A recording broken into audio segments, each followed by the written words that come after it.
கொங்கு மண்டலத்தில் இந்த மாதிரி முதியவர்கள் கணவன் மனைவி இல்லை யாரை தனியாகவோ தோட்ட வீடு பண்ணை வீட்டில் குடியிருக்கிறவங்க கொலை செய்யப்படுறது கிட்டத்தட்ட நெடுங்காலமாக தொடர்ந்துட்டு இருக்கு. பல்லடத்தில் கணவன் மனைவி மகன் 3 பேர் இதே மாதிரி தோட்ட வீட்டில் கொலை செய்யப்படுறாங்க. காவல்துறை கடுமையான நடவடிக்கை எடுத்து ஒரு 250 சிசிடிவி ஃபுட்டேஜ் என்னெல்லாமோ பண்ணி பார்த்தாங்க. இந்த வழக்கை சிபிசிஐடிக்கு மாற்றிட்டாங்க. சிபிசிஐடியும் துருவி விசாரிச்சுட்டு இருக்காங்க. இது வரைக்கும் எந்த துப்பும் கிடைக்கல. கொலைகள்னால் இரவு நேரத்தில் தான் நடந்திருக்கு. அதுபோக இந்த 3 இடத்துலையும் சிசிடிவி கிடையாது. கீழ்ப்பாக்கத்தில் நிறைய பங்களாக்கள் இருக்கும். அந்த பங்களாக்களில் பார்த்தா வயதான முதியோர்கள் மட்டும் இருப்பாங்க. அவங்களோட குழந்தைகள் வெளிநாட்டில் இருப்பாங்க. இவங்களெல்லாம் கண்காணிக்கிறதுக்கு அப்போது சீஃப் மினிஸ்டர் இருந்த மேடம் ஜெயலலிதா ஒரு உத்தரவு போட்டாங்க. என்ன அப்படி உத்தரவுன்னா,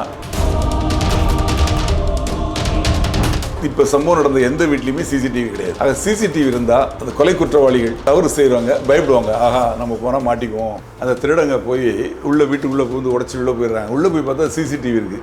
சிசிடிவி பார்த்தோன்னா ஒரே சிசிடிவி பார்த்து கும்பிட்றான். கும்பிட்டுட்டு ஓடியே போயிடுறான் திரும்பி. கர்நாடகாவில் தண்டுபாளையம் அப்படின்னு ஒரு ஊர் இருக்குது. அந்த தண்டுபாளையத்தில் உள்ள ஒரு கேங், அவங்களோட தொழிலே இதுதான், கொலை பண்ணி கொள்ளையடிக்கிறது. ரயில்வே ஸ்டேஷனை ஒட்டி தான் இவங்க அவன்ஸே பண்ணுவாங்க. காலைல 8 மணிலேருந்து 6 மணிக்குள்ளே தான் கொலை பண்ணி கொள்ளையடிப்பாங்க. இந்த கொங்கு மண்டலத்தில் அதிக அளவில் யார் இருக்காங்க அப்படின்னா வெளி மாநிலத்தை சேர்ந்தவங்க தங்கி, குறிப்பாக திருப்பூர் பனியன் தொழிற்சாலை, அங்கே கிட்டத்தட்ட லட்சக்கணக்கான பேர் தங்கியிருக்காங்க. அவங்க எல்லாம் யாரு, எங்கேருந்து வந்திருக்கான், எந்த ரெக்கார்டும் கிடையாது.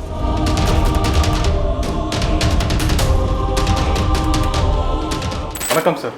வணக்கம் சார். ஈரோட்டில் பண்ணை வீட்டில் குடியிருந்த 2 முதியவர்கள், அதாவது கணவன் மனைவி, 2 பேரும் கொலை செய்யப்பட்டிருக்காங்க. அதை பற்றி கொஞ்சம் சொல்லுங்கள் சார். அதாவது கொங்கு மண்டலத்தில் இந்த மாதிரி முதியவர்கள் கணவன் மனைவி இல்லை யாரை தனியாகவோ தோட்ட வீடு பண்ணை வீட்டில் குடியிருக்கிறவங்க கொலை செய்யப்படுறது கிட்டத்தட்ட நெடுங்காலமாக தொடர்ந்துகிட்டு இருக்கு.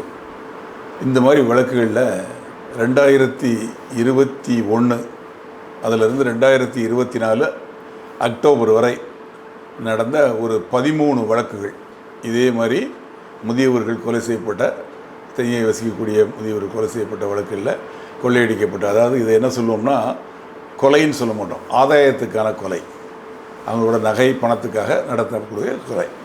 இந்த ஆதாய கொலை வழக்குகளில் 12 பேரை 2024 அக்டோபர் மாதம் கைது செய்து அவங்ககிட்டருந்து 29 சவரன் நகை கைப்பற்றப்பட்டது.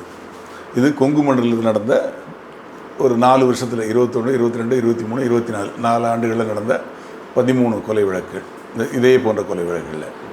ஆனால் அவங்கள கைது செய்து உள்ளே போன அடுத்த மாதமே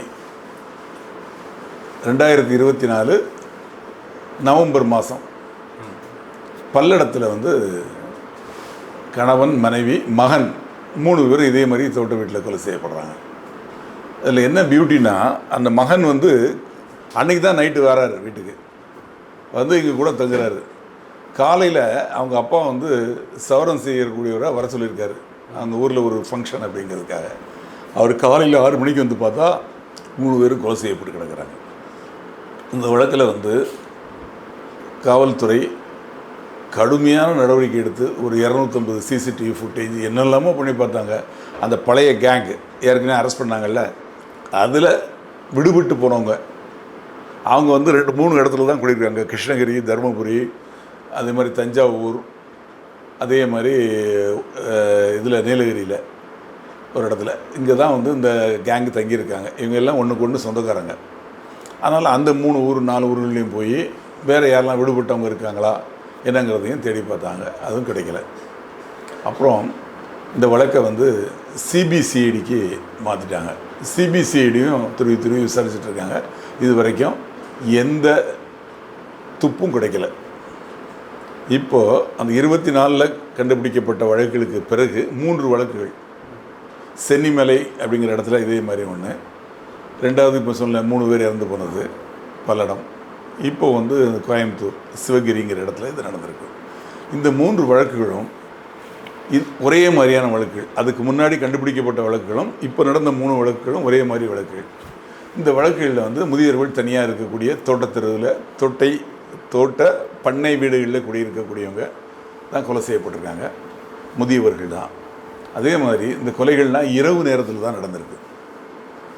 அதுபோக இந்த 3 இடத்துலையும் சிசிடிவி கிடையாது.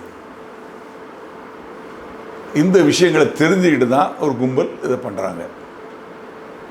இதை காவல்துறை நடவடிக்கை எடுத்து கண்டுபிடிக்கிறது நடந்ததுக்கப்புறம், நடக்கிறதுக்கு முன்னாடி காவல்துறை சில தீவிர நடவடிக்கைகள், தடுப்பு நடவடிக்கைகள் எடுத்திருக்கலாம். என்ன மாதிரி அப்படின்னா, சென்னையில் நான் முன்னாடி பணிபுரிஞ்சப்போ தனி வீடுகளில் முதியோர்கள் இருப்பாங்க. இப்போ உதாரணத்துக்கு சொல்லணும்னா, கீழ்ப்பாக்கத்தில் நிறைய பங்களாக்கள் இருக்கும். அந்த பங்களாக்களில் பார்த்தா வயதான முதியோர்கள் மட்டும் இருப்பாங்க. அவங்களோட குழந்தைகள் வெளிநாட்டில் இருப்பாங்க. இவங்க 2 பேரும் மட்டும் இருப்பாங்க, இல்லை தனியாக ஒருத்தர் மட்டும் கூட இருப்பாங்க, அவ்வளோ பெரிய வீட்டில். அப்போது இவங்களெல்லாம் கண்காணிக்கிறதுக்கு அப்போது சீஃப் மினிஸ்டர் இருந்த மேடம் ஜெயலலிதா ஒரு உத்தரவு போட்டாங்க. என்ன அப்படி உத்தரவுன்னா, தனியாக இருக்கக்கூடிய முதியவர்கள் எங்கே இருக்காங்கன்னு சொல்லி ஒரு சர்வே பண்ணி லிஸ்ட் எடுக்க சொன்னாங்க. இப்போ காவல்துறை ஒரு காவல் நிலையம்னு எடுத்துக்கிட்டால் அதை ஒரு 3 பிரிவாக பிரிச்சிருப்பாங்க. அதை ஒவ்வொன்றும் ஒவ்வொரு பீட் ஏரியாம்பாங்க. ரோந்து போர்னிக்கு வசதியாக ஏ பீட் ஏரியா, பீட் ஏ, பீட் பி, பீட் சி அப்படின்னு பிடிச்சிருப்பாங்க. பெரிய காவல் நிலையம் பீட் டி கூட இருக்கும். இந்த ஒவ்வொரு ஏரியாவுக்கும், அதாவது ஒரு ஷிஃப்டில் 2 காவலர்கள் அந்த ஏரியாவிலேயே சுற்றிக்கிட்டு இருப்பாங்க, மூவ் பண்ணிகிட்டு இருப்பாங்க. அதில் முக்கியமான இடங்கள் இருக்கும். சில டிராஃபிக் முக்கியமான இடங்கள், க்ரைம் முக்கியமான இடங்கள், சிலது இந்த பள்ளி கல்லூரி பெண்களை கிண்டல் பண்ணக்கூடிய அந்த மாதிரி இடங்கள், ரயில்வே ஸ்டேஷன், பஸ் ஸ்டாண்ட், அது மாதிரி இருக்கும். அந்த ஏரியாவை மொத்தமாக கவர் பண்ணி அவங்க இருப்பாங்க. அடுத்த ஷிஃப்ட்டில் இன்னும் 2 பேர் வருவாங்க அதுக்கு. அப்போது இவங்கள வச்சு அந்த ஏரியா, பிடி ஏரியா ஏ அப்படின்னா அந்த ஏரியாவில் ஃபுல்லாக லிஸ்ட் எடுக்க வேண்டியது. எல்லா வீடாக போய் பார்த்து எந்த வீட்டில் இது மாதிரி தனிமையில் இருக்காங்க அப்படிங்கிறத அங்கே லிஸ்ட் எடுத்து அவங்க பேர், ஃபோன் நம்பரு, அந்த இடத்தோட அட்ரஸ்ஸு, அவங்களுக்கு நியரஸ்ட்டாக அவங்க உறவினர்கள் யார், இந்த எல்லா டீட்டெயில்ஸும் கேதர் பண்ணி என்ன பண்ணாங்க அப்படின்னா, அந்த ஏரியாவில் அந்த வீடுகளில் ஒரு பட்டா புக்கு அப்படின்னா காவல்துறையினர் ரோந்து போகையில் அந்த இடத்துக்கு வந்தாங்க அப்படிங்கிறதுக்கு அத்தாட்சியாக அதில் ஒரு கையெழுத்து போட்டு வருவாங்க, அந்த டேட்டு டைம் போட்டு. அந்த மாதிரி ராத்திரி டயத்தில் நைட் ரவுண்ட்ஸ் பெட்ரோல் வரையில் அந்த பக்கம் அந்த வீட்டில் கையெழுத்து போட்டுட்டு அவங்க இருக்காங்களா என்ன ஏதுங்கிறத பார்த்துட்டு அவங்கள டிஸ்டர்ப் பண்ணாமல் பார்த்துட்டு வருவாங்க. அது மட்டும் இல்லை, அவங்கள ஒவ்வொருத்தர் அந்த எடுத்த லிஸ்ட்டை ஒவ்வொருத்தரையும் வீட்டை போய் ஒரு சப் இன்ஸ்பெக்டர் லெவலில் போய் பார்த்து அவங்ககிட்ட தனிமையாக பேசுவாங்க. பேசி நீங்கள் அலர்ட்டாக இருக்கணும், கேர்ஃபுல்லாக இருக்கணும் அப்படின்னு சொல்லிட்டு அந்த ஸ்டேஷனோட ஃபோன் நம்பர், இன்ஸ்பெக்டரோட number, AC office number, DC office number, control room number, இது எல்லாத்தையுமே ஒரு சின்ன இதில் பிரிண்ட் பண்ணியிருப்பாங்க, ஒரு ஸ்டிக்கர் மாதிரி. அந்த ஸ்டிக்கரை அவங்க வீட்டில் உள்பகுதியில் அவங்க எந்த இடத்துல பெட்ரூமில் படுக்கிறாங்களோ இல்லை இங்கே ஹாலில் உட்காந்துருக்காங்களோ அந்தந்த இடங்களில் உள்பக்கமாக ஒட்டி வச்சுட்டு வருவாங்க. எதுக்கு அப்படின்னா, ஒரு எமர்ஜென்சினா போலீஸுக்கு ஃபோன் பண்ணுறதுக்கு.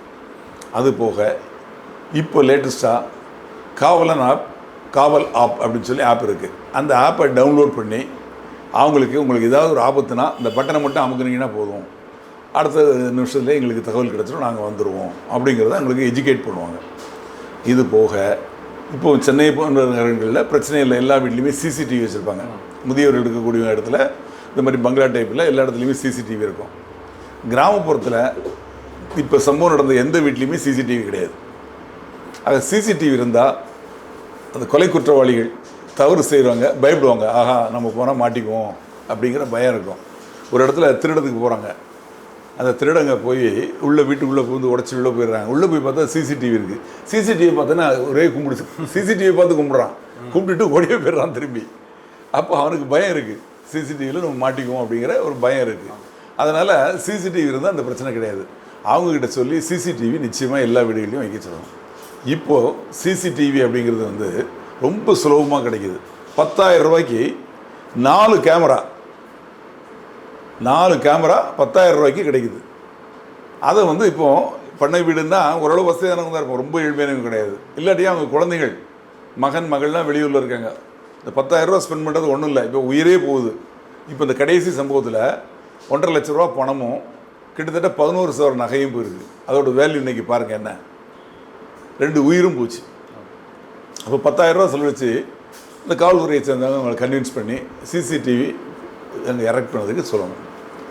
அதே மாதிரி இன்னொரு விஷயம் வந்திருக்கு, solar sensor siren LED bulb with camera and memory card. இது வந்து ஒரு பல்போட விலை வந்து 600 ரூபா தான், எல்லா கடையிலையும் கிடைக்கும்.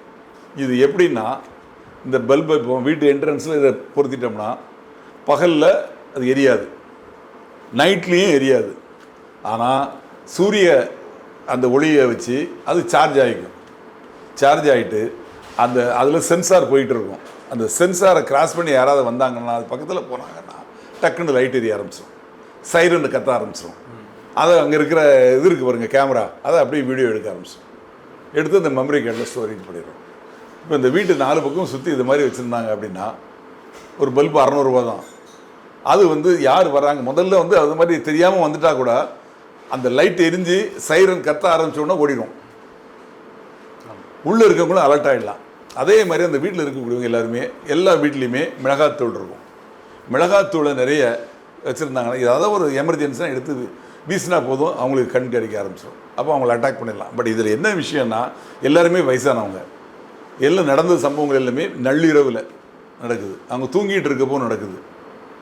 அதனால் அவங்க ஒன்று அவங்களால எதிர்க்க முடியாது, எழுந்திருச்சு அவங்க ஒரு ஆயுதத்தை எடுத்து தாக்குதல் நடத்தக்கூடிய அளவுக்கு உடலில் வலு கிடையாது.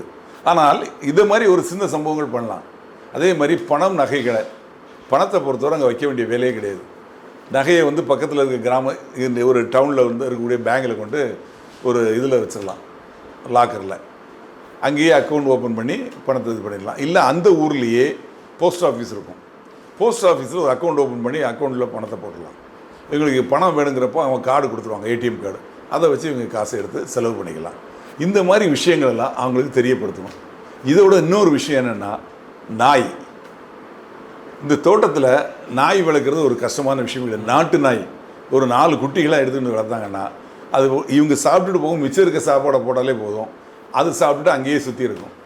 அந்த 1 கிலோமீட்டர் ரேடியஸில் யாராவது ஒரு சின்ன மூவ்மெண்ட் இருந்தால் கூட சத்தம் போட ஆரம்பிச்சு. இப்போ இந்த வீட்டில் ஒரு நாய் இருந்ததாகவும் 20 நாளைக்கு முன்னாடி அது இறந்து போனதாகவும் சொல்கிறாங்க. அது எந்த அளவுக்கு உண்மைங்கிறது தெரியல. நான் என்ன சொல்கிறேன், ஒரு நாய் இல்லை 4 நாய் வச்சுங்க. அப்போ தான் வந்து ஒரு 3 பேர் 4 பேர் 10 பேர் அட்டாக் பண்ண வந்தாங்கன்னா யார் வந்தாலும் அது குரல் கொடுத்து சத்தம் போட ஆரம்பித்தோன்னா, இந்த நாய் கத்துன உடனே பக்கத்தில் இருக்க ஊரில் இருக்க நாய்கள்லாம் கத்தி ஓட, இது கத்துறது இதை நோக்கி வர ஆரம்பிச்சிடும். ஆக அவங்களுக்கு பயம் கொடுத்துரும், அவங்க ஓட ஆரம்பிச்சிடுவாங்க. இது போக வீட்டுக்கு கிரில் கேட் அது போடணும், அது கொஞ்சம் செலவாகும், ஆனாலும் பரவாயில்ல, உயிருக்கு அது வந்து ஒரு பாதுகாப்பான விஷயம். இன்னொரு விஷயம் கூட இருக்குது, மின்சார வேலி வீட்டை சுற்றி அமைச்சு வச்சுருக்கணும். நைட்டில் மட்டும் சுவிட்ச் ஆன் பண்ணிடணும். அப்போ யாராவது வந்தாங்கன்னா நிச்சயமாக ஷாக் அடித்து செத்து போவாங்க. இந்த மாதிரி விஷயங்களெல்லாம் காவல்துறை வந்து அவங்களுக்கு தெரியப்படுத்தணும், எஜுகேட் பண்ணணும். காவல்துறை வந்து விழிப்புணர்வோடு அவங்கள நைட் ரவுண்ட்ஸ்லாம் வந்து பார்க்கணும், செக் பண்ணணும், இருக்காங்களா, என்ன பண்ணுறாங்கன்னு. இதோட இன்னொரு விஷயம் என்ன பண்ணோம், நாங்கள் காலையில் அந்த ரிசப்ஷனிஸ்ட் அப்படின்னு ஒரு பெண் காவலர் இருப்பாங்க. எல்லா காவல் நிலையத்துலையும் பாருங்கள், சென்னையில் ஒரு பெண் காவலர் இருப்பாங்க. அவங்க காலையில் டியூட்டிக்கு வந்த உடனே முதல் வேலையாக இந்த முதியவர்கள் அவங்களுக்கு ஃபோன் பண்ணி, good morning sir, good morning madam, எப்படி இருக்கீங்க, நல்லா இருக்கீங்களா அப்படின்னு கேட்பாங்க. இது எதுக்காகன்னா, அவங்க எந்த பிரச்சனைக்கும் இல்லாமல் நல்லா இருக்காங்க அப்படின்னு தெரிஞ்சுக்கிறதுக்கு. அவங்கள பொறுத்தவரை ஆக நம்மளை கூட காவல்துறையிலேருந்து குட் மார்னிங் சொல்லி நம்மளுக்கு வந்து காலையிலேயே குட் மார்னிங் சொல்கிறாங்களே அப்படின்னு அவங்களுக்கு ஒரு சந்தோஷம். அப்போ இவங்க சொல்லுவாங்க, நைட்டு எதுவும் பிரச்சனை இருந்ததா, எதுவும் நாய் கொலைச்சுதா, ஏதாவது போலீஸ் வந்தாங்களா, அந்த புக்கில் கையெழுத்து போட்டிருக்காங்களா, பார்த்தீங்களா, தைரியமாக இருங்க அப்படின்னு ஒரு ஆறுதல் சொல்லுவாங்க. அவங்களுக்கு ஒரு புத்துணர்ச்சியை கொடுப்பாங்க. இந்த மாதிரிலாம் பண்ணிக்கிட்டு இருந்ததுனால தான் அந்த மாதிரி அஃபென்ஸுகள் நடக்க முடியாமல் இருந்தது. இப்போது இதெல்லாம் நடக்குது அப்படிங்கிறப்போ, இப்போ நடந்த சம்பவங்களில் ஏற்கனவே கண்டுபிடிச்சிருக்காங்க. அதுக்கப்புறம் 3 சம்பவங்கள் கொடூரமான சம்பவங்கள் நடந்திருக்கு. இது எப்படி கண்டுபிடிக்கிறது? ஒன்று சொன்னேன், ஃபஸ்ட்டு வந்து அந்த ஏற்கனவே பிடிபட்ட அந்த கேங்கை சேர்ந்தவங்க யாரும் இருக்காங்களா, விடுபட்டு போயிருக்காங்களா, இல்லை அதில் யாராவது இப்போ பெயிலில் வந்திருக்காங்களா, அதாவது இவங்களோட ட்ரைனிங் எடுத்தவங்க, இவங்ககிட்ட பயிற்சி எடுத்தவங்க வேறு யாராவது இருக்காங்களா அப்படிங்கிறத தரவாக பார்க்கணும். ஒன்று. ரெண்டாவது வந்து கர்நாடகாவில் தண்டுப்பாளையம் அப்படின்னு ஒரு ஊர் இருக்குது. அந்த தண்டுப்பாளையத்தில் உள்ள ஒரு கேங்கு, அவங்களோட தொழிலே இதுதான், கொலைப்பட்டி கொள்ளையடிக்கிறது. அவங்க என்ன பண்ணுவாங்க, தமிழ்நாட்டில் 2000 2016 வரைக்கும் கிட்டத்தட்ட திருநெல்வேலி, திண்டுக்கல், சென்னை இது மாதிரி இடங்களில் கிட்டத்தட்ட 3 6 4 10 வழக்குகள் பண்ணியிருக்காங்க. இது மாதிரி எல்லாமே இதே மாதிரி அவங்க என்ன பண்ணுவாங்கன்னா, அவங்களோட டைப் அவங்க வந்து தேர்ந்தெடுக்கிறது வந்து கரெக்டாக அந்த சனி ஞாயிறு அவங்க வந்து இந்த அஃபென்ஸ் பண்ண மாட்டாங்க. எந்த ஊரில் இவங்க அஃபென்ஸ் பண்ண போகிறாங்களோ ரயில்வே ஸ்டேஷனில் இவங்க ரயில்வே ஸ்டேஷனை ஒட்டி தான் இவங்க அஃபென்ஸே பண்ணுவாங்க. ஒரு ரயில்வே ஸ்டேஷனில் போய் இறங்கி அதுக்கு பக்கத்தில் ஒரு ஷெட்டு போட்டு அங்கே தங்கிடுவாங்க. தங்கிட்டு அப்படியே சர்வே பண்ணுவாங்க. எப்படின்னா அம்மிக்கல் குத்துறவங்க மாதிரி, அதே மாதிரி இந்த பாம்பு பிடிக்கிறவங்க மாதிரி, பெண்கள் வந்து இந்த பிளாஸ்டிக் பொருள்லாம் பாட்டில் இதெல்லாம் கிடக்கும்ல இதெல்லாம் சேகரிக்கிற மாதிரி அப்படியே கம்ப்ளீட்டாக பகல் முழுக்கும் பார்ப்பாங்க. பார்த்து எந்த வீடுகளில் ஆள் தனியாக இருக்காங்கன்னு தெரிஞ்சுக்கிட்டு பகலில் தான் பண்ணுவாங்க. காலைல 8 மணிலேருந்து 6 மணிக்குள்ளே தான் கொலை பண்ணி கொள்ளையடிப்பாங்க. அவங்களுக்கு வந்து கொள்ளையடிக்கிறதுக்காக தான் கொலை பண்ணுறாங்க. ஆனால் கொலை பண்ணுறதை ரொம்ப ஆர்வமாக பண்ணுவாங்க. இந்த கொலை நடக்கக்கூடிய இடத்துல குடும்பமாக மொத்த பேர் இருப்பாங்க. இவங்க தங்குறது குடும்பமாக தான் தங்குவாங்க. அந்த மாதிரி கேங்கை 2016 பிடிச்சாங்க. அதுக்கப்புறமா அவங்க தமிழ்நாட்டு பக்கம் வரல. ஒருவேளை அவங்களே இப்படி மாடிஃபை ஆகி வந்திருக்காங்களா அப்படிங்கிறத பார்க்கணும். இது 2வது. 3வது, இந்த கொங்கு மண்டலத்தில் அதிக அளவில் யார் இருக்காங்க அப்படின்னா வெளி மாநிலத்தை சேர்ந்தவங்க வந்து தங்கியிருக்காங்க. குறிப்பாக திருப்பூர் பனியன் தொழிற்சாலை, அங்கே கிட்டத்தட்ட லட்சக்கணக்கான பேர் தங்கியிருக்காங்க. அவங்க எல்லாம் யார், எங்கேருந்து வந்திருக்கான், எந்த ரெக்கார்டும் கிடையாது. இன்னர் லைன் பாஸ்போர்ட் அப்படின்னு ஒரு மெத்தட் இருக்குது. அதன்படி வெளி மாநிலத்தை சேர்ந்தவங்க நம்ம தமிழ்நாட்டுக்குள்ளே வர்றாங்கன்னா அவங்க யார், என்ன, அவங்க பேர் என்ன, எந்த இடத்துலேருந்து வராங்க, அந்த போலீஸில் இவங்களுக்கு ஏதாவது கேஸ் இருக்கா, கேஸ் இல்லைங்கிற சர்டிஃபிகேட்டு, அவங்களோட ஆதார் கார்டு, அவங்கள யார் இங்கே வேலை கொடுத்துருக்காங்க, இந்த எல்லா விஷயங்களையும் கண்காணித்து அவங்க இதை வந்து அந்த போலீஸ் ஸ்டேஷனில் ரெக்கார்டில் என்ட்ரி போட்டு அவங்களுக்கு ஒரு இது கொடுக்கணும், ஒர்க் பெர்மிட்டு. 3 மாதம் இருக்கலாம், எந்த இடத்துல தங்கியிருக்கிறான் அந்த டீட்டெயில்ஸும் கொடுக்கணும், யார் வேலை கொடுக்குறான் அந்த டீட்டெயில்ஸும் அதில் இருக்கணும். அந்த மாதிரி ஒழுங்குமுறைப்படுத்தினா இருக்கக்கூடியவங்க யார், எங்கே, எத்தனை பேர் இருக்கிறான், எங்கே இருக்கிறான் அப்படிங்கிறது தெரியும். ஆனால் அங்கே கணக்கே இல்லை. ஒரு நாளைக்கு ஆயிரக்கணக்கான பேர் உள்ளே வராங்க, ஆயிரக்கணக்கான பேர் வெளியே போகிறாங்க. அது இந்த இடத்துல திருப்பூரில் கூலி வேலைக்கு யாருனாலும் வேலை கொடுக்குறாங்க. அங்கேருந்து 10 பேர் வரான் இருக்கிறான், இங்கேருந்து 100 பேர் வேலையை முடிஞ்சு போகிறான். இதில் யார் குற்றவாளி? இதை மாதிரி குற்றம் செய்யக்கூடியவங்க அந்த மாநிலங்கள்லேருந்து இங்கே வந்து தங்கிறதுக்கு வாய்ப்பு இருக்குது. இங்கே வேலை செய்கிற மாதிரி இருந்துட்டு இந்த மாதிரி தவறு செஞ்சுட்டு எஸ்கேப் ஆகுது. இது என்னென்னா தொடர்ச்சியாக இன்றைக்கி நாளைக்கு நாள் வச்சு நடக்கலை. கிட்டத்தட்ட 3 வழக்குகள் நடந்திருக்கு. 3 வழக்குகளும் ஒரு கேப்பில் தான் நடந்திருக்கு. கிட்டத்தட்ட ஒரு 6 மாதம் கேப்பில் தான் நடந்திருக்கு. இதுலேருந்து என்ன தெரியுதுன்னா இவங்க வந்து ஒரு சீசன் பார்த்து அந்த சீசனில் தான் செய்கிறாங்க. 2வது, அந்த தண்டுப்பாளையம் கேங்கு சொல்லுவாங்க, அவங்க வந்து இந்த அமாவாசை இருட்டு, அதுக்கு 2 நாள் முன்னாடி 2 நாள் பின்னாடி, அதாவது அந்த இருட்டான நேரத்தில் தான் அது பண்ணுவாங்க அப்படின்னு சொல்கிறாங்க. அதே மாதிரி அவங்க வந்து அந்த கழுத்து தான் அறுப்பாங்க அப்படின்னு சொல்கிறாங்க. இப்போ இதில் எல்லாம் யூஸ் பண்ணியிருக்க எல்லாம் தடி, ராடு, அது மாதிரி தான் அடித்து கொண்டிருக்காங்க. ஆக இந்த விஷயங்களில் வந்து ஃபஸ்ட்டு தண்டுப்பாளையம் கேங்கு ஏற்கனவே பிடிக்கப்பட்ட கேங்கில் விட்டு போகிறவங்க. 3வது வெளிமாநில கொள்ளையர்கள், வெளிமாநிலத்தை சேர்ந்தவங்க எவ்வளோ பேர் தங்கியிருக்காங்க, அவங்க ஏன் இதை பண்ணியிருக்கக்கூடாது, அவங்கள எப்படி வெரிஃபை பண்ணணும் அப்படிங்கிறத காவல்துறை பண்ணணும். 2வது, காவல்துறையில் கேட்டால் என்ன சொல்லுவாங்க, ஸ்ட்ரென்த் இல்லை அப்படிம்பாங்க. ஸ்ட்ரென்த் இல்லைன்னா டிஎஸ்பி பட்டாலியன்னு இருக்குது, அதில் கிட்டத்தட்ட 20,000 காவல்துறையினர் சும்மா உட்காந்துருக்காங்க. அவங்களில் ஒரு கம்பெனினா 100 பேர், ஒரு பட்டாலியன்னா 1000 பேர். ஒவ்வொரு காவல் நிலையத்துக்கும் இந்த மேற்கு மாவட்டத்தில் ஒரு 50 கிலோமீட்டர் ரேடியஸில் இந்த அஃபென்ஸ்லாம் நடக்குது. ஒரு காவல் நிலையத்துக்கு ஒரு 100 பேரை வாங்கி அவங்கள இரவு ரோந்தில் இதை மாதிரி பயன்படுத்தி அவங்கள வந்து ஃபாலோ பண்ண வச்சு, பீட் போக வச்சு இதை கண்டுபிடிக்கணும். இந்த வகையில் அது தடுக்க முடியும், கண்டுபிடிக்கவும் முடியும். இன்னொன்று, இந்த சம்பவங்கள் எல்லாமே ஒரு கால்வாய், அந்த கால்வாயை ஒட்டியே உள்ள வீடுகளில் தான் நடந்திருக்கு. ஆக இந்த பகுதிகளில் சிசிடிவி, பப்ளிக் சிசிடிவியும் இல்லை, இவங்க வீடுகள்லேயும் சிசிடிவி இல்லை, பப்ளிக்லேயும் சிசிடிவி இல்லை. அதனால் இந்த கால்வாயில் இறங்கி கூட வரலாம். அந்த பிடிப்பட்ட கேங்கில் வந்து கிட்டத்தட்ட 7 கிலோமீட்டர் கால்வாயிலேயே வந்து அவங்க பண்ணியிருக்காங்க அஃபென்ஸ். அவங்க வந்து செல்ஃபோனை யூஸ் பண்ண மாட்டாங்க. இந்த இடங்கள்லையும் செல்ஃபோன் யூஸ் பண்ணப்படவில்லை. தண்டுப்பாளையம் கேங்கு வந்து செல்ஃபோன் யூஸ் பண்ண மாட்டாங்க. ஏற்கனவே அரெஸ்டான கேங்கு ஃபஸ்ட்டு சர்வே பண்ண வரையில் செல்ஃபோன் யூஸ் பண்ணுவாங்க, அஃபென்ஸ் பண்ண வரையில் பண்ண மாட்டாங்க. ஆக இதில் அஃபென்ஸ் பண்ணதில் செல்ஃபோன் யூஸ் பண்ணப்படலை. ஏன்னா செல்ஃபோன் இது டவர் அந்த லொக்கேஷனில் எதுவும் கிடைக்கல. இந்த மாதிரி சூழ்நிலையில் இவங்க இந்த கேஸில் முக்கியத்துவம் கொடுத்து ஒன்று ஃபஸ்ட்டு தடுக்கிறது ஒரு பகுதி, அதுக்கு ஸ்ட்ரென்த்தை போட்டு அந்த வீடு வீடாக போய் எங்கெங்கே இருக்காங்களோ அவங்க லிஸ்ட் எடுத்து அவங்ககிட்ட பேசி கன்வின்ஸ் பண்ணி சிசிடிவி போட வச்சு, பட்டா புக்கு போட்டு, மின்வேலி போட வச்சு, அப்புறம் இந்த சென்சார் பல்பு அது போட வச்சு, டாக் அவங்கள வந்து கண்ட்ரி டாக் கிடைக்கணும், ஒன்றும் காசு கொடுத்து வாங்க வேண்டியதில்லை. எல்லா இடத்துலையும் குட்டி போட்டு நாய் ஒரு 4 குட்டி எடுத்துகிட்டு வந்து வீட்டில் வச்சு வளர்த்தாங்கன்னா போதும். அது வளர்ந்துருச்சுன்னா அப்புறம் யாரையும் அந்த பக்கம் விடாது. இவங்களை நகைகளை எப்படி பத்திரப்படுத்தி வைக்கணும், காவல்துறைக்கு எப்படி இந்த காவல் ஆப் அதை எப்படி இவங்க பயன்படுத்தணும், இந்த விஷயங்கள் எல்லாத்தையும் சொல்லிக் கொடுக்கணும். அது போக புதுசாக யாராவது நடமாடினாங்கன்னா அந்த ஊரை எஜுகேட் பண்ணி, அந்த ஊரில் இருக்கக்கூடியவங்க குழந்தைகள், முதியவர்கள், அந்த ஊரில் வந்து கவுன்சிலர், ஊர் தலைவர், பஞ்சாயத்து தலைவர் இவங்கெல்லாம் இருப்பாங்க. இவங்ககிட்ட சொல்லி இந்த ஊர் மக்களை அலர்ட் பண்ணணும். இரவு நேரத்தில் அவங்களும் காவல்துறை வரையில் அவங்க கூட வந்து பண்ணணும். பகல் வேளைகளில் யாராவது சந்தேக நபர்கள் வராங்கன்னா அதையும் அவங்க வாட்ச் பண்ணணும். இது மாதிரி பண்ணினால் குற்றம் நடப்பதை தடுக்கலாம். நடந்த குற்றங்களை கண்டுபிடிக்கிறதுக்கு அவங்க கைரேகை விட மாட்டேங்கிறாங்க, செல்ஃபோனை யூஸ் பண்ண மாட்டேங்கிறாங்க. அப்படிங்கிற சூழ்நிலையில் கண்டுபிடிக்கிறது கொஞ்சம் கஷ்டம்தான். அதனால் காவல்துறை வந்து அந்த காலத்தை உருவாக்கின போதே குற்றங்கள் நடவாமல் இருப்பதற்கும் நடந்த குற்றங்களை கண்டுபிடிக்கிறதுக்கும் தான் காவல்துறை உருவாக்குனாங்க. நடவாமல் இருக்கக்கூடிய வேலைகளை இவங்க வந்து முதல் கேஸ் நடந்த உடனே பண்ண ஆரம்பிச்சிருந்தாங்கன்னா அடுத்த குற்றங்கள் நடந்திருக்காது. சரி, இது வரைக்கும் நடந்து போச்சு, இனிமேல் நடக்காமல் தடுக்கிறதுக்கு ஒரு நடவடிக்கை. இப்போ 200 காவலர்களை போட்டிருக்க அந்த பகுதியில் அப்படி இப்படின்னு சொல்கிறாங்க. ஆனால் அவங்க கரெக்டாக வேலை செய்கிறாங்களா? அதிகாரிகள் போய் அந்த நான் சொன்ன மாதிரி அவங்க தனியாக வீடு எடுத்தவங்க லிஸ்ட்டில் போய் அந்த வீடுகளில் போய் பேசுகிறாங்களா, அவங்கள கன்வின்ஸ் பண்ணி அவங்கள வந்து மோட்டிவேட் பண்ணி அவங்கள எஜுகேட் பண்ணுறாங்களா அப்படிங்கிறத பார்க்கணும் மேலதிகாரிகள்.